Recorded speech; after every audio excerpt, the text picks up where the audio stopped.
शहंशाह के राजों का सौदागर। एक वक्त की बात है, एक छोटे से शहर में एक इनु की दुकान थी। इस दुकान का नाम था राजों की दुकान। ये दुकान बहुत पुरानी और गरीब हाल में थी, लेकिन हर रोज बहुत से लोग यहां आते थे।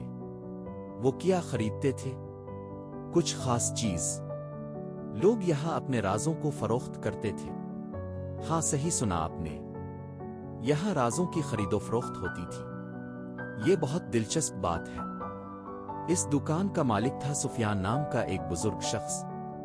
सुफियान बहुत अक्लमंद और खामोश था।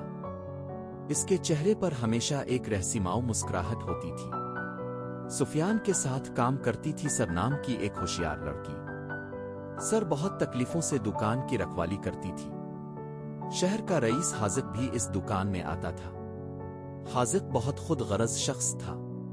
वो सबसे ज्यादा कीमती राजों को खरीदता था, फिर उन राजों को इस्तेमाल करके दूसरों को धोखा देता था।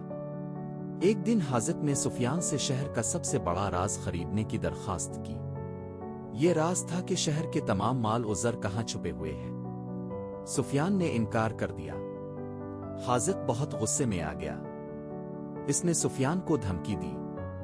हाजिक ने कहा कि अगर तुम ये राज नहीं बेचोगे तो मैं तुम्हारी दुकान को बंद करवा दूंगा। सुफियान बहुत परेशान हो गया।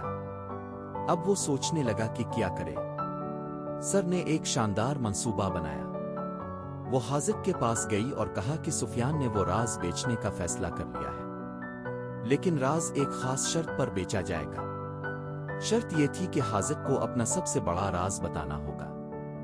हाजिक ने सोचा और फिर अपना राज बता दिया।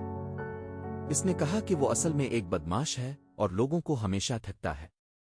जब ये बात शहर में फैल गई तो सब लोगों ने हाजिक से नाता तोड़ लिया।